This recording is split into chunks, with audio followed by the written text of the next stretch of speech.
بسم اللہ الرحمن الرحیم۔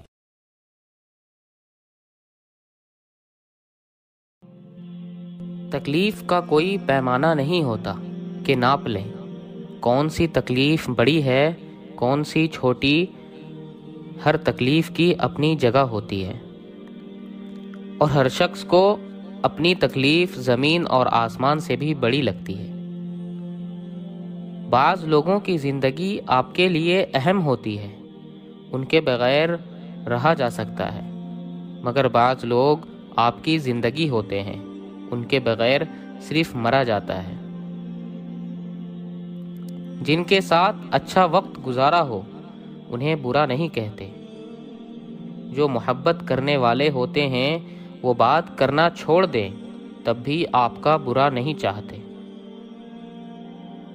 لوگ کہتے ہیں کہ زندگی میں یہ ضروری ہے وہ ضروری ہے، زندگی میں کچھ بھی ضروری نہیں ہوتا، نہ مال، نہ اولاد، نہ رتبہ، نہ لوگوں کی محبت۔ بس ایک چیز ضروری ہے، آپ اور آپ کے اللہ کے درمیان کا تعلق، یہ بڑھ رہا ہے تو سب ٹھیک ہے۔ بعض نفع ہم دیکھتے ہیں اور وہ ہو نہیں رہا ہوتا، اور جو ہو رہا ہوتا ہے وہ ہم دیکھ نہیں رہے ہوتے۔ ایک چیز ہوتی ہے نظر کا دھوکہ، لوگ وہ نہیں ہوتے جو وہ نظر آتے ہیں، اور جو وہ ہوتے ہیں اسے چھپا کر رکھتے ہیں۔ جب تک انسان دوسرے کی جگہ پر کھڑا ہو کر نہیں دیکھتا اسے پوری بات سمجھ میں نہیں آتی۔ ہر شخص کے رویے کی کوئی نہ کوئی وجہ ضرور ہوتی ہے، جب تک آپ کسی دوسرے کی جگہ پر کھڑے ہو کر نہیں دیکھتے پوری بات آپ کے سمجھ میں آ ہی نہیں سکتی۔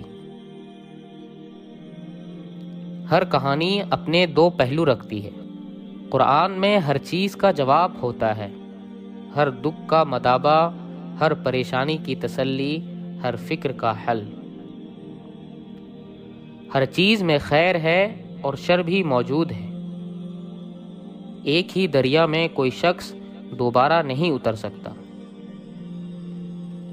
کتنی بے حس تھی یہ دنیا، کیسے لمحوں میں یہ لوگ ختم ہو جاتے ہیں، اور یہاں کسی کا کچھ نہیں بگڑتا۔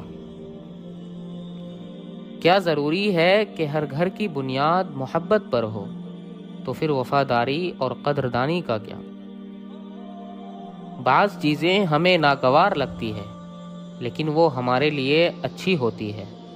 بعض دفعہ موت بھی ایک سکون ہوتا ہے۔ قرآن میں اللہ تعالیٰ فرماتا ہے، کیا تم جانتے نہیں کہ اللہ دیکھتا ہے؟ جو اللہ کے بہت قریب ہوتے ہیں وہ بد دعا نہیں دیتے، کیونکہ وہ جانتے ہیں اللہ سب کچھ دیکھ رہا ہے۔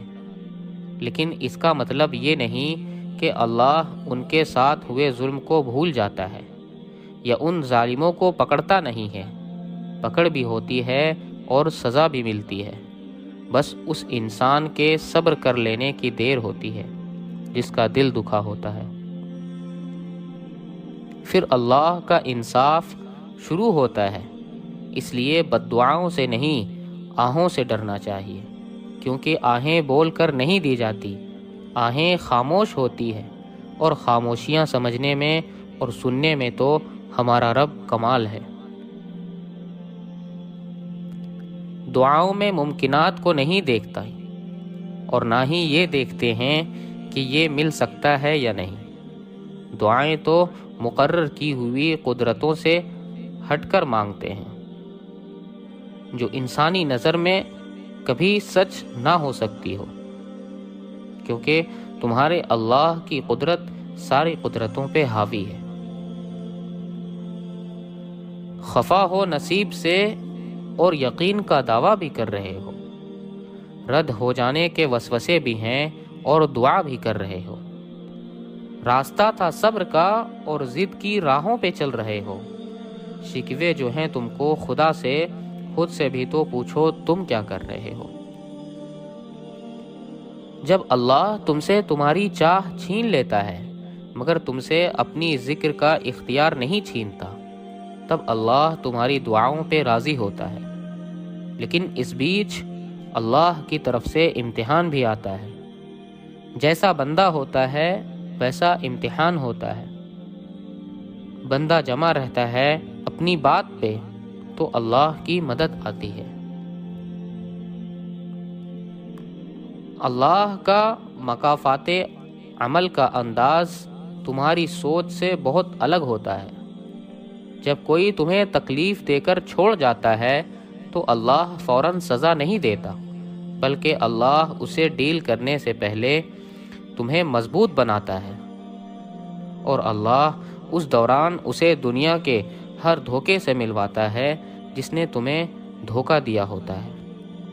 اور پھر ایک مقام ایسا آتا ہے جہاں پہنچ کر اس انسان کو احساس ہوتا ہے کہ تمہاری نیت کتنی پاکیزہ تھی، اور پھر وہ یہ جان لینے کے بعد وہ واپس لوٹ آتا ہے، لیکن تب تک تم آگے بڑھ چکے ہوتے ہو اور اللہ نے تمہیں اس قدر مطمئن کر دیا ہوتا ہے۔ وہ جانتا ہے اس کا بندہ کب سے جھولی پھیلائے بیٹھا ہے، وہ جانتا ہے اس کا بندہ مسکراہٹ میں درد چھپا رہا ہے۔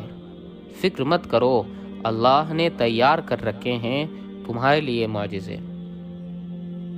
جب آپ پریشان ہو، کسی کی بات بری لگی ہو، یا پھر آپ جو چاہ رہے ہو وہ منزل آپ کو نہ مل رہی ہو، یا خود کو تنہا محسوس کر رہے ہو، تو ایک بار کھلتے ہوئے آسمان کی طرف اس امید اور یقین کے ساتھ نظر اٹھا کر دیکھیں اور اس بات کو سوچیں، اس دنیا میں آنا میرا فیصلہ نہیں تھا اور یہاں سے جانا بھی میرا فیصلہ نہیں ہوگا۔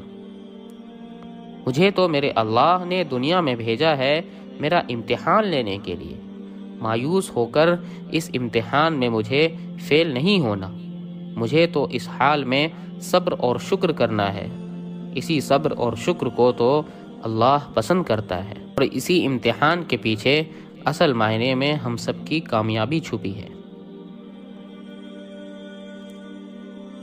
کبھی سوچا ہے جو اللہ نے بن مانگے عطا کیا ہے وہ واپس لے لیا تو کیا کرو گے؟ جو تم چاہتے ہو یہ جانتے ہوئے بھی کہ وہ تمہارے لیے اچھا نہیں، اس نے دے دیا تو کیا کرو گے؟ جس کو اپنے سے نیچا سمجھتے ہو وہ اللہ کی نظر میں تم سے بہتر ہوا تو کیا کرو گے؟ ہمیشہ سوچتے ہو چیزیں اس سے زیادہ بری تو ہو ہی نہیں سکتی، اگر ہو جائے تو کیا کرو گے؟ کبھی اللہ کا شکر ادا نہیں کرتے، بس مانگتے ہی رہتے ہو، جو اس نے ناشکری پر پکڑ لیا تو کیا کرو گے؟ جو تم سمجھتے ہو خود کو دوسروں سے بہتر، وہ جن کے راز ہیں دنیا کے سامنے، کل کو تمہارا پردہ اٹھا دیا اس نے تو کیا کرو گے؟ وہ تو اپنے پسندیدہ لوگوں کو آزمائش میں ڈالتا ہے، اگر تمہیں نہ آزمایا کبھی تو کیا کرو گے؟ حضرت علی رضی اللہ عنہ فرماتے ہیں، دوست کی کوئی بات بری لگے تو خاموش ہو جاؤ، اگر وہ دوست ہے تو اسے اس بات کا رنج ہوگا، اور اگر وہ نہ ہوا تو تم سمجھ لینا کہ وہ تمہارا دوست نہیں۔ حضرت علی رضی اللہ عنہ فرماتے ہیں، جس سے حد سے زیادہ محبت ہو اس سے اتنی ہی نفرت بھی ہو سکتی ہے، کیونکہ خوبصورت شیشہ جب ٹوٹتا ہے تو خطرناک ہتھیار بن جاتا ہے۔ کبھی بھی کسی کو نیچی نظر سے مت دیکھو، کیونکہ تمہاری جو حیثیت ہے وہ تمہاری قابلیت نہیں بلکہ اللہ کا تم پہ کرم ہے۔